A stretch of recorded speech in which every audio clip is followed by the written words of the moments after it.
Hello Dragons, you will be partway through your October plank challenge, so we thought we'd just give you a couple of extra tips and hints about why having a strong core is so important.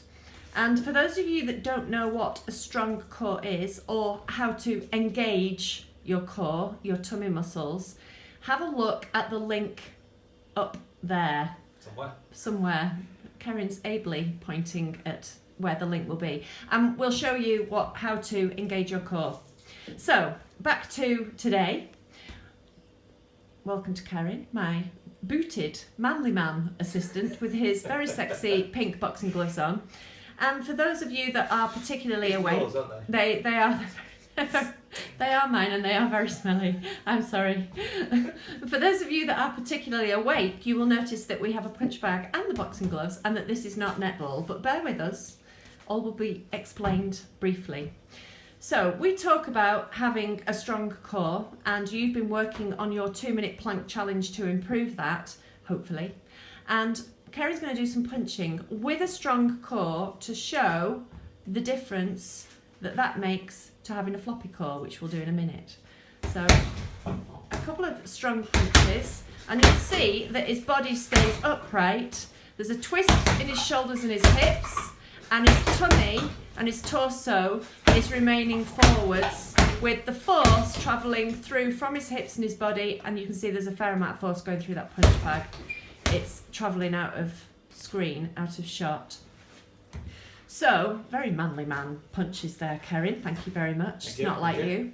Now, if Karen were to be all floppy, which is much more like him. What? So, if Karen were to be all floppy through his upper body and his mid body, which is actually quite hard to do, you'll see that there's less force going through the punch bag, and there's more of his body travelling backwards. You see that his body doesn't stay upright, which means you're losing power. And if you translate that to a pass, either a shoulder pass or a netball, chest pass, you'll lose power in the pass, and the pass being less accurate. Actually, Karen, if you just do a slow, good punch for me, those of you that are perhaps more experienced will notice that this is very much like a shoulder pass action. So the weight is coming through your hips and your shoulders, your arm stays shoulder height, parallel to the floor, and that's where you get your power from. Anyway, back to another pass in netball. If we look at a chest pass where your feet start together and you're going to pass the ball stepping into the pass and pushing the ball forwards with your hands, your fingers following through, so his arms are following through like you would in a chest pass, you get a fair amount with a strong core. So Karen's core is engaged, his body is taut and strong, and the power is coming through from his body, through his arms, into the punch bag. Now if he does that again with a floppy core, this is what happens.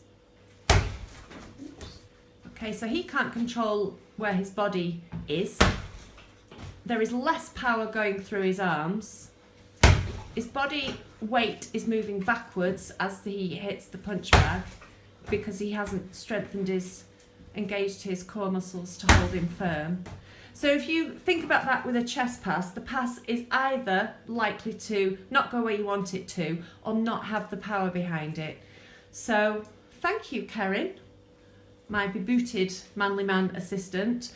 So engaging your core is really important in netball. So keep going with that 2-minute plank challenge, and we'll check in with you at training.